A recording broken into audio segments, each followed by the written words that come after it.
Chapitre 7. Le défi du code. Après sa conversation inattendue avec Alice, Valérie se retrouva à contempler l'écran de son ordinateur avec un regard perplexe. Les pensées tourbillonnaient dans son esprit alors qu'elle se demandait si elle devait creuser plus profondément le problème de la connexion étrange. Finalement, sa nature curieuse et son amour pour les puzzles l'emportèrent. Elle se tourna vers l'énigme du code qui avait interrompu son jeu plus tôt. Elle passa les 2 heures suivantes à examiner les logs du jeu, à tracer les fichiers du système et à exécuter des scripts de débogage, dans l'espoir de comprendre ce qui avait mal tourné. Le défi du code était complexe et son esprit était totalement absorbé, lui permettant de oublier temporairement l'anticipation de la conversation à venir avec Zero Day.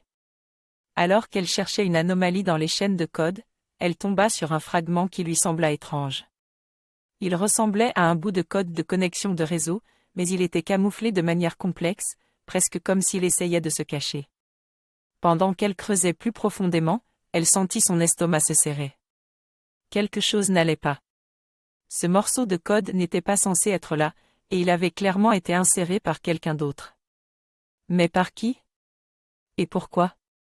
Avec le frisson de l'inconnu, vous vous tenez à la frontière de plusieurs mondes, chacun promettant une tournure différente de l'histoire.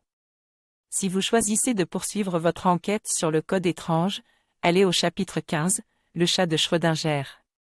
Si vous décidez de partager vos découvertes avec Zero Day lors de votre rendez-vous virtuel, allez au chapitre 4, le rendez-vous virtuel. Si vous choisissez de signaler le problème à l'équipe de support du jeu, allez au chapitre 19, l'ombre derrière le firewall.